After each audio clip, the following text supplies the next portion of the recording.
Good morning and welcome back दोस्तों। स्वागत है आपका एक बार फिर से आपके अपने चैनल जीके सर्च इंजन पर।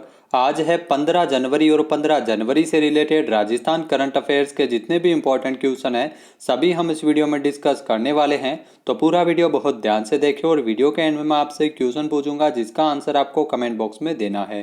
कल के वीडियो में मैंने आपसे क्वेश्चन पूछा था जो था हाल ही में राजस्थान में आयोजित हुए सृजनात्मक साहित्य पुरस्कारों में कविता में पहला पुरस्कार किसे दिया गया था। तो इसका सही आंसर आपको कमेंट बॉक्स में देना था। तो राजस्थान में सृजनात्मक साहित्य पुरस्कारों की घोषणा की गई थी जिसमें कविता श्रेणी के अंतर्गत जो पहला पुरस्कार है वो राम नारायण मीणा को प्रदान किया गया था। सी ऑप्शन इसका बिल्कुल सही था। जिन दोस्तों ने सी ऑप्शन कमेंट बॉक्स में सही जवाब दिया उनको हार्दिक शुभकामनाएं। कोटा के राम नारायण मीणा को हलधर की कविता स्त्री और रंग के लिए इनको यह पुरस्कार मिला है। आपको बता दें कि जो दूसरा पुरस्कार है सृजनात्मक साहित्य पुरस्कारों के अंतर्गत दिल्ली के मैग्सेसे अवार्ड विजेता अंशु गुप्ता को दिया गया था। इनकी कविता एक बार तो रोका होता के लिए पुरस्कार है वो इनको मिला था। 11 जनवरी को इस समारोह का आयोजन है वो राजस्थान पत्रिका की ओर से सृजनात्मक साहित्य पुरस्कारों का आयोजन है वो किया गया था। पंडित जाबरमाल शर्मा की जो स्मृति व्याख्यान आयोजित हुआ था और इसकी जो शुरुआत है वो 1992 से की गई थी। सृजनात्मक साहित्य पुरस्कारों में ही जो कहानी में जो पहला पुरस्कार है वो सीकर के संदीप मील को दिया गया था। उनकी जो कहानी जानना है अभी बाकी है के लिए मिला था। चलिए स्टार्ट करते हैं आज के करंट अफेयर्स।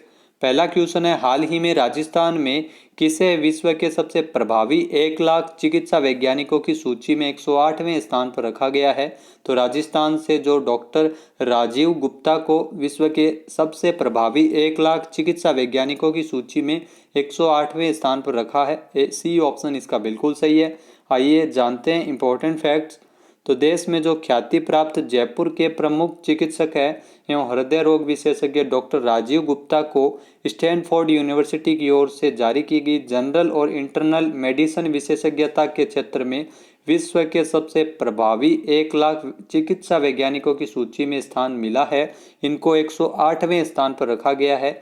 भारत में ये पहले स्थान पर है जो काफ़ी इंपॉर्टेंट है। यूनिवर्सिटी की ओर से इन्हें भारत में सर्वश्रेष्ठ रखा गया है।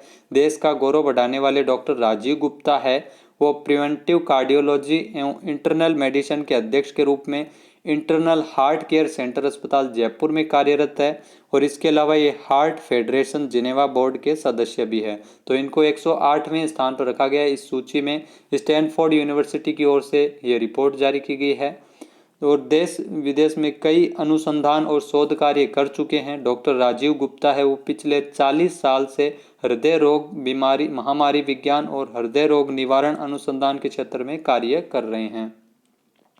नेक्स्ट क्वेश्चन है हाल ही में राजस्थान से किसे राष्ट्रीय नृत्य गुरु की उपाधि से सम्मानित किया गया है। तो राष्ट्रीय नृत्य गुरु की पुरस्कार से सम्मानित किया गया है मिताली घोष को। सी ऑप्शन इसका बिल्कुल सही है। आइए जानते हैं इंपॉर्टेंट फैक्ट्स।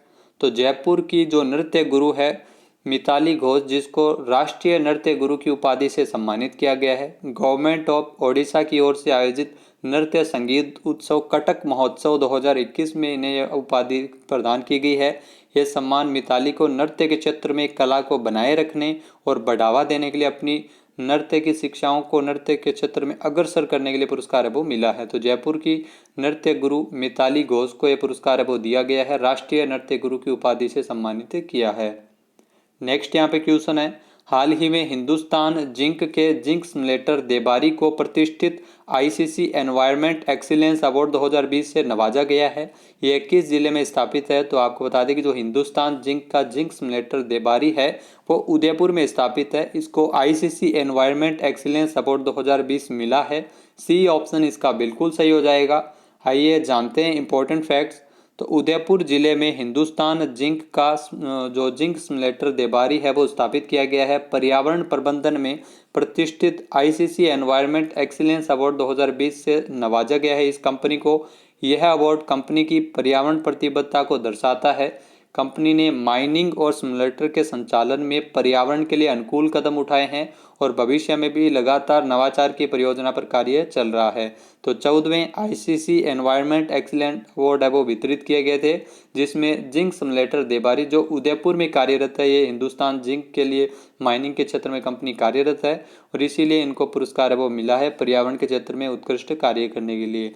तो भारतीय चैम्बर ऑफ कॉमर्स यानी आईसीसी की ओर से जो बेहतर पर्यावरण प्रदर्शन के लिए ये समूह है वो कंपनी की ओर से ये पुरस्कार है वो दिया जाता है कंपनियों को। यह आयोजन पर्यावरण के लिए जागरूकता तथा उसके सतत विकास की दिशा में संगठनों को प्रेरित करने के लिए एक मंच प्रदान करता है।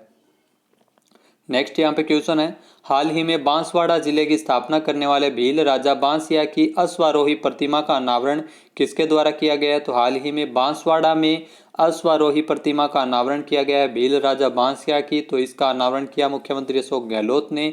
ए ऑप्शन इसका बिल्कुल सही है। आइए जानते हैं इंपॉर्टेंट फैक्ट्स। तो 14 जनवरी को मकर संक्रांति के अवसर पर बांसवाड़ा जिले की स्थापना करने वाले भील राजा बांसिया की अश्वारोही प्रतिमा का अनावरण 14 जनवरी को मुख्यमंत्री अशोक गहलोत द्वारा वर्चुअल रूप से किया गया था। नगर परिषद बांसवाड़ा की ओर से ये प्रतिमा बनाई गई है और इस पर तकरीबन 80 लाख रुपए का लागत आई है। बांसवाड़ा की स्थापना राजा बांसिया भील के द्वारा की गई थी, जिन्हें वाहिया भील के नाम से भी जाना जाता है। बांसवाड़ा के राजा बांसिया के नाम पर ही बांसवाड़ा का नाम है वो बांसवाड़ा पड़ा था। बांसवाड़ा को 100 द्वीपों का शहर भी कहते हैं, क्योंकि यहाँ से होकर जो बहने वाली माही नदी है वो अनेक द्वीप से है उस पर, तो इसी कारण 100 द्वीपों का नगर भी बांसवाड़ा को कहा जाता है। नेक्स्ट यहाँ पे क्वेश्चन है, हाल ही में राजस्थान सरकार किस जिले में इंजीनियरिंग के विद्यार्थियों के लिए डिजिटल लाइब्रेरी की स्थापना करने जा रही है? तो राजस्थान सरकार की ओर से अजमेर, बांसवाड़ा और झालावाड़ में डिजिटल लाइब्रेरी की स्थापना की जाएगी। डी ऑप्शन इसका बिल्कुल सही है, उपरोक्त सभी। आइए जानते हैं इंपॉर्टेंट फैक्ट्स। तो राजस्थान सरकार की ओर से अजमेर, बांसवाड़ा और झालावाड़ में इंजीनियरिंग के विद्यार्थियों के लिए डिजिटल लाइब्रेरी की स्थापना की जाएगी। इससे दूर दराज और आदिवासी इलाकों के होनहार बच्चों को तकनीकी शिक्षा का ऑनलाइन फायदा मिल सके और तकनीकी शिक्षा के क्षेत्र में हो रहे बदलावों की घर बैठे जानकारी प्राप्त हो सके, इसके लिए ये डिजिटल लाइब्रेरी है वो बनाई जा रही है। तकनीकी शिक्षा भवन में 4 जनवरी को बोर्ड ऑफ गवर्नर्स की बैठक में फैसला लिया गया था। इस बैठक की अध्यक्षता जो तकनीकी शिक्षा मंत्री डॉक्टर सुभाष गर्ग द्वारा की गई थी। इसके साथ साथ इन लाइब्रेरी को कोटा में बन रही वर्ल्ड क्लास डिजिटल लाइब्रेरी से प्रदेश की सभी इंजीनियरिंग कॉलेजों को जोड़ा जाएगा, जिसे रिसर्चर्स को अपने आइडियाज और प्रोडक्ट्स की जानकारी लोगों तक पहुंचाने में मदद मिल सकेगी। नेक्स्ट यहाँ पे क्वेश्चन है, राजस्थान के वरिष्ठ न्यायाधीश मोहम्मद रफीक को मध्य प्रदेश हाईकोर्ट का नया मुख्य न्यायाधीश बनाया गया है। तो ये किस जिले से संबंधित है? तो मोहम्मद रफीक का संबंध आपको बता दें कि चूरू से है। ए ऑप्शन इसका बिल्कुल सही है। आइए जानते हैं इंपॉर्टेंट फैक्ट्स। तो मध्य प्रदेश हाईकोर्ट का नया मुख्य न्यायाधीश बनाया गया है जो राजस्थान हाईकोर्ट के वरिष्ठ न्यायाधीश मोहम्मद रफीक, जिन्हें नियुक्त किया गया है। 3 जनवरी को इन्होंने भोपाल में स्थित राजभवन में शपथ ग्रहण की थी। न्यायाधीश मोहम्मद रफीक है वो राजस्थान के शेखावाटी के चूरू जिले से मूल रूप से सुजानगढ़ के निवासी है। ओडिशा हाईकोर्ट में ये मुख्य न्यायाधीश भी रह चुके हैं और आपको बता दें कि इनको हाल ही में मध्य प्रदेश हाईकोर्ट का नया मुख्य न्यायाधीश बनाया गया था और इनकी जो अनुशंसा स्थानांतरित करने के लिए जो सुप्रीम कोर्ट की ओर से कॉलेजियम पद्धति की अनुशंसा की गई थी, उसके आधार पर इनकी नियुक्ति की गई है। 15 मई 2006 को इन्हें राजस्थान हाईकोर्ट में न्यायाधीश नियुक्त किया गया था और 2 बार ये राजस्थान हाईकोर्ट के कार्यवाहक मुख्य न्यायाधीश भी बनाए गए हैं। 13 नवंबर को ये मेघालय हाईकोर्ट के मुख्य न्यायाधीश भी बने थे। नेक्स्ट यहाँ पे क्वेश्चन है, राजस्थान राज्य निर्वाचन आयोग के प्रथम राज्य निर्वाचन आयुक्त कौन थे? इंपॉर्टेंट क्वेश्चन है। राजस्थान राज्य निर्वाचन आयोग के जो प्रथम निर्वाचन आयुक्त थे अमर सिंह राठौड़। सी ऑप्शन इसका बिल्कुल सही है। आइए जानते हैं इंपॉर्टेंट फैक्ट्स। तो राजस्थान राज्य निर्वाचन आयुक्त जो है, जो सर्वोच्च पद होता है, राजस्थान राज्य निर्वाचन आयोग का जो सर्वोच्च पद है, इसकी नियुक्ति है वो राज्यपाल की ओर से की जाती है। अमर सिंह राठौर है वो सबसे पहले निर्वाचन आयुक्त रहे थे। राजस्थान निर्वाचन आयुक्त का कार्यकाल उनके पदभार ग्रहण करने की तिथि से 5 वर्ष या 65 वर्ष की आयु, दोनों में से जो भी पहले हो वो कार्यकाल रहता है। राजस्थान राज्य निर्वाचन आयोग के जो प्रथम निर्वाचन आयुक्त थे अमर सिंह राठौड़, जिनका कार्यकाल 1 जुलाई 1994 से लेकर 1 जुलाई 2000 तक रहा था। वर्तमान में राज्य निर्वाचन आयोग के जो आयुक्त है वो है PS मेहरा। नेक्स्ट क्वेश्चन है, राजस्थान के किन किसानों को कृषि कर्मण पुरस्कार से सम्मानित किया गया था? तो ओल्ड क्वेश्चन है, एग्जाम में जरूर पूछा जा सकता है। राजस्थान के 2 किसानों को कृषि कर्मण पुरस्कार से नवाजा गया था, जिसमें समूह देवी और प्रकाश फनात भी शामिल है। सी ऑप्शन इसका बिल्कुल सही है, उपरोक्त दोनों। आइए जानते हैं इंपॉर्टेंट फैक्ट्स।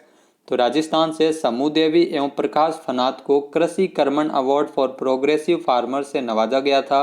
2 जनवरी 2020 को इन्हें पुरस्कार मिला था। पिछले साल कर्नाटक में आयोजित हुए पुरस्कार वितरण समारोह में इनको 2 लाख रुपए प्रोत्साहन राशि प्रदान की गई थी। समूह देवी जो पाली जिले से संबंधित है, इनको चने की उन्नत फसल के उत्पादन के लिए पुरस्कार मिला है।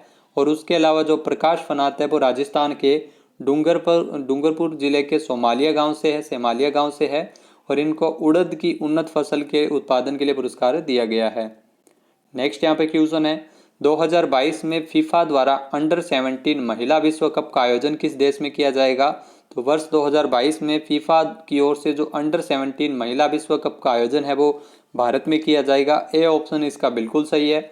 आइए जानते हैं इंपॉर्टेंट फैक्ट्स। तो साल 2022 में फीफा की ओर से अंडर 17 महिला विश्व कप की मेजबानी है वो भारत को दी गई है। इससे पहले विश्व कप का आयोजन है वो भारत में साल 2020 में किया जाना था, लेकिन कोरोना वायरस के कारण, महामारी के कारण इसे रद्द कर दिया गया था। अब इसका आयोजन साल 2022 में भारत में किया जाएगा। इस प्रतियोगिता में 16 टीमें हिस्सा लेगी। इससे पहले भी भारत की ओर से साल 2017 में पुरुषों के अंडर 17 फुटबॉल विश्व कप का आयोजन है वो सफलतापूर्वक किया गया था और इस बार साल 2022 में अंडर 17 महिला विश्व कप का आयोजन है वो फीफा की ओर से किया जाएगा। नेक्स्ट यहाँ पे क्वेश्चन है, हाल ही में किस राज्य सरकार द्वारा दीनदयाल क्लिनिक की स्थापना की जाएगी? तो इंपॉर्टेंट क्वेश्चन है, दीनदयाल क्लिनिक की स्थापना है वो गुजरात में की जाएगी। सी ऑप्शन इसका बिल्कुल सही है। आइए जानते हैं इंपॉर्टेंट फैक्ट्स। तो गुजरात राज्य सरकार की ओर से 1 लाख से अधिक आबादी वाले शहरों और कस्बों में पंडित दीनदयाल उपाध्याय को समर्पित दीनदयाल क्लिनिक है वो स्थापना की जाएगी। पंडित दीनदयाल उपाध्याय एक हिंदुत्ववादी विचारक और भारतीय राजनीतिज्ञ थे। ये घनी आबादी वाले शहरी क्षेत्रों में गरीब लोगों को उनके आवास पर स्वास्थ्य सेवाएं प्रदान करने के लिए गुजरात सरकार की ओर से दीनदयाल क्लिनिक स्थापित करने की घोषणा की गई थी। इन क्लिनिकों में MBBS और आयुष चिकित्सक OPD के मरीजों का इलाज करेंगे और हर दिन शाम 4 बजे से लेकर 6 बजे के बीच मुफ्त दवाइयां भी उपलब्ध करवाई जाएगी। अब बात कर लेते हैं आज के हमारे क्विज की। तो आज का हमारा क्विज है, हाल ही में राजस्थान से किसका चयन इंडियन इंस्टीट्यूट ऑफ आर्किटेक्ट की राष्ट्रीय कार्यकारिणी के कोषाध्यक्ष के पद पर हुआ है? एक बार फिर से सुनिएगा, राजस्थान से किसका चयन इंडियन इंस्टीट्यूट ऑफ आर्किटेक्ट की राष्ट्रीय कार्यकारिणी के कोषाध्यक्ष के पद पर किया गया है? इसका सही आंसर आपको कमेंट बॉक्स में देना है।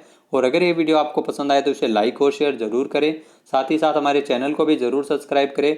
इस वीडियो की PDF फाइल आप वीडियो के डिस्क्रिप्शन बॉक्स से डाउनलोड कर सकते हैं और इस क्वेश्चन का आंसर आप वोट करके भी कर सकते हैं।